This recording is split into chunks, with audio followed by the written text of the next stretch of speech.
रहरी के खेतवा तोरा बोलैली गे छौड़ी रहरी के खेतवा गे छौड़ी रहरी के खेतवा की यादव जी के कोइल गे छौड़ी की यादव जी के कोइल गे छौड़ी होई गई तऊ बेटवा गे छौड़ी आ खुली गई तऊ बेटवा तोरा बोलैली गे छौड़ी रहरी के खेतवा गे छौड़ी रहरी के खेतवा तोरा बोलैली गे छौड़ी रहरी के खेतवा गे छौड़ी रहरी के खेतवा की यादव जी के कोइल गे छौड़ी की यादव जी के कोइल गे छौड़ी ओई जई तऊ बेटवा गे छौड़ी आ फूली जई तऊ बेटवा आ फूली जई तऊ बेटवा। Naina recording studio Jehanabad. DJ Manish Raxaul.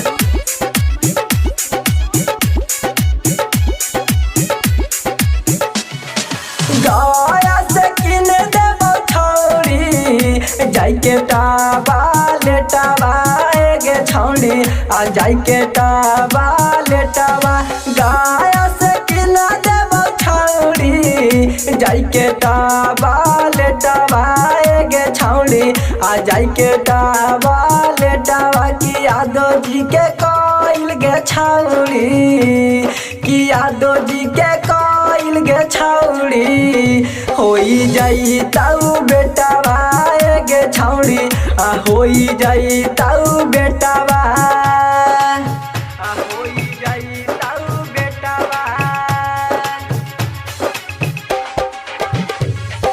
DJ Manish Raxaul. नैना recording studio Jehanabad.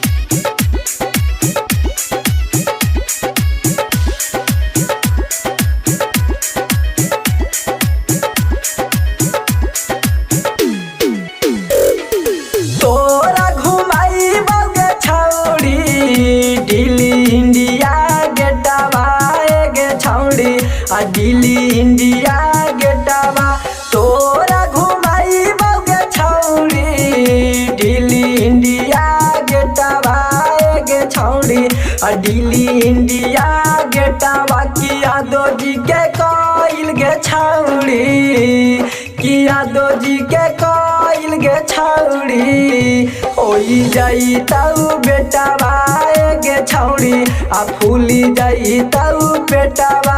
DJ Manish Raxaul.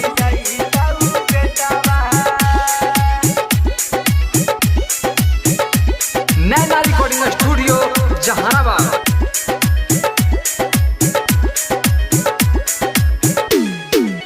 Sumit भैया है गे छौड़ी जहानाबाद के रे बेटवा गे छौड़ी जहानाबाद के रे बेटवा पवन लाला हा गे छौड़ी गया जिला के बेटवा गे छौड़ी आ गया जिला के बेटवा की हीरा के कोइल गे छौड़ी की हीरा के कोइल गे छौड़ी आ फूली जाई तऊ बेटवा गे छौड़ी आ होई जाई तऊ बेटवा।